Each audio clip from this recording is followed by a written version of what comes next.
you get your lens in that hole there.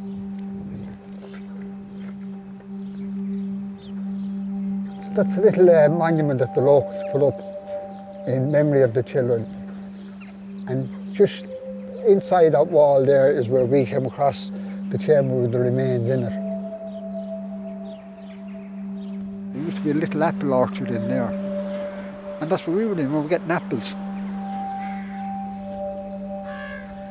So we jumped off the wall, and when we landed, we felt a hollow. And there was a crack in the slab. So we actually pried it open. When we pulled across, like, you could see that there were skeleton remains there, like bones. We were told then the next day that the priest had come up and said a prayer and not to go in there again. But we came in straight away, and the whole side had been levelled and cleared.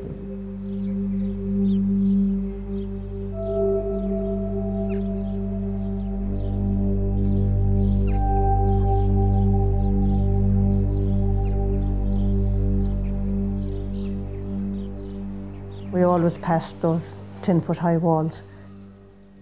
And I used to wonder why was there broken glass all along the top of the wall.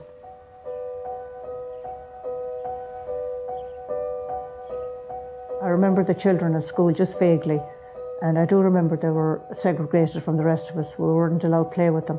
These were like a different species at the time.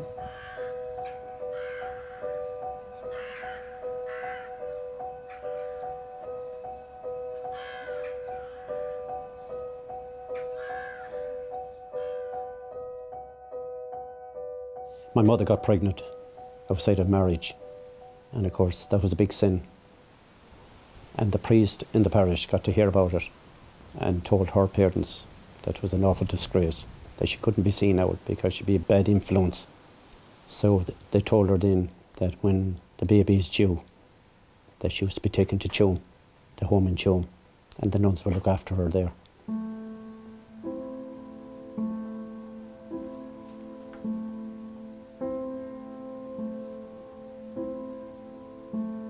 Then they opened the door and told her she'll have to leave. And she said, I want my son. And they just closed the door on her face. And every week then she would walk from the centre of Tuam out the Dublin Road every week for 5.5 years, knocking on the door. I want to take my son out there. That's my son you have in there. I want to rear him. I want to look after him. And they said, no, he's got to be fostered out. And that was it. I have no memories of it. I was there for 4.5 years.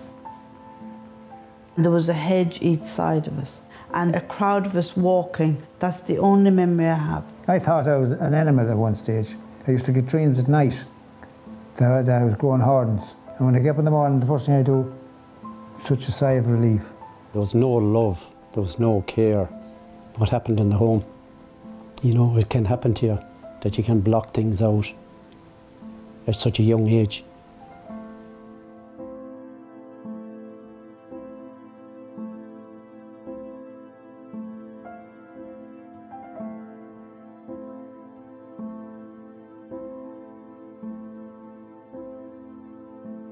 I suppose at the back of my mind, it was there in the subconscious, wondering about the children.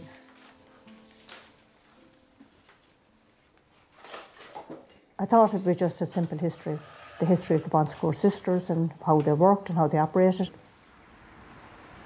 I thought I'd go to the local library and thought I'd get a volume of information on the home to work on. There was absolutely nothing.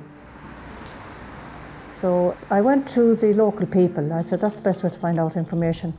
And locals were a bit hesitant to say, oh, the poor little children in there, so, you know, they were treated badly.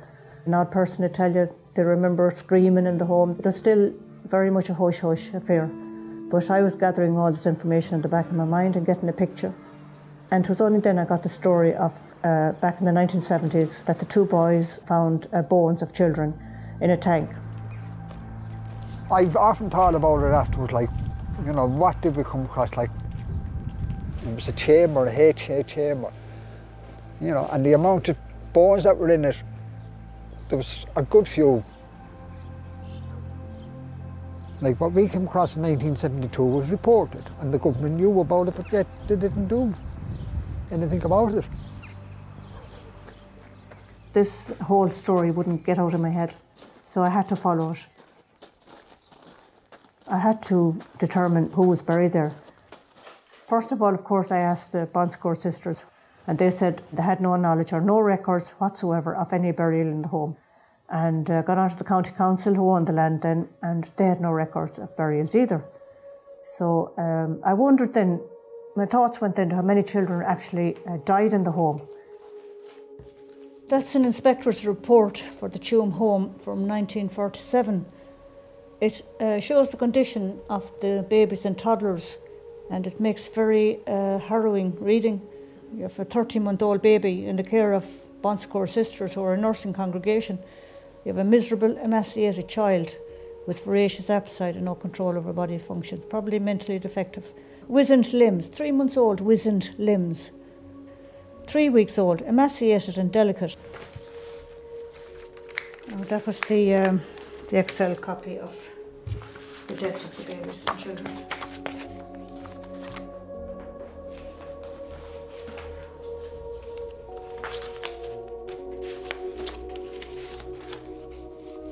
Unbelievable.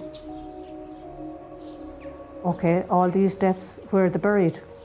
They're not in the main Tuam graveyard. They're not in the mother's hometown graveyards. It is becoming quite obvious what had happened.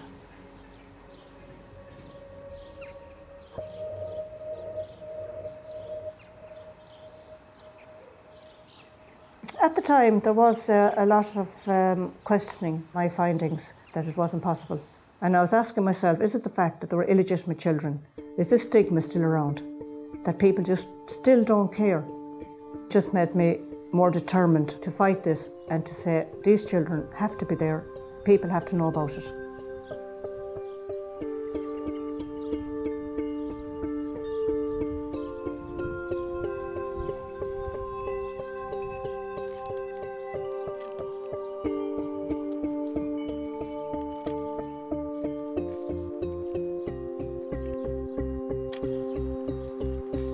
Catherine contacted me and said, "Had you a sibling?"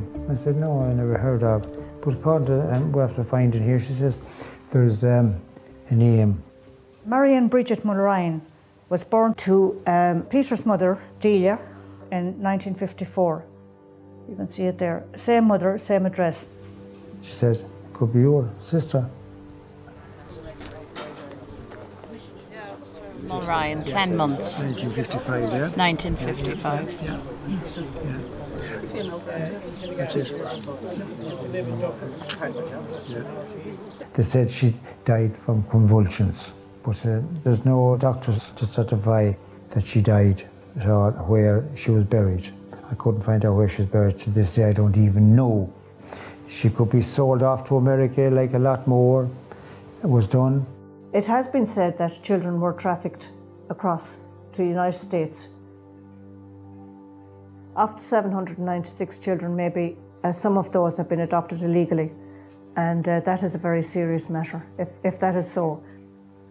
We took their babies and we gifted them, or we sold them, or we trafficked them, or we starved them, or we neglected them, or we denied them, to the point of their disappearance from our hearts and from our sight, from our country, and in the case of Tuam, and possibly other places, from life itself.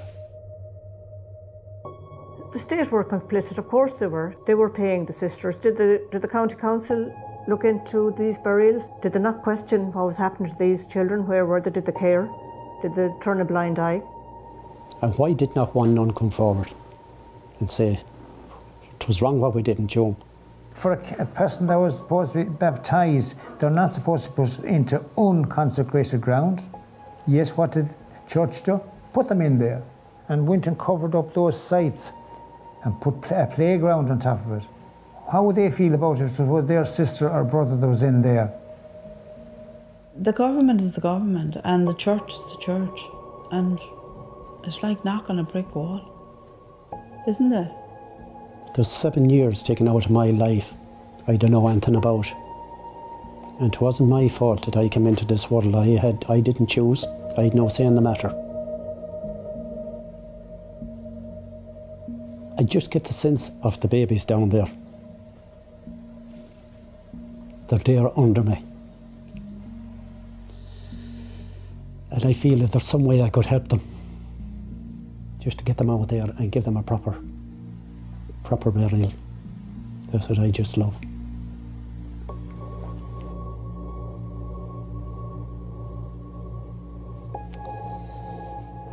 And you know, you cannot right wrongs, but things need to be recognised for what they were like.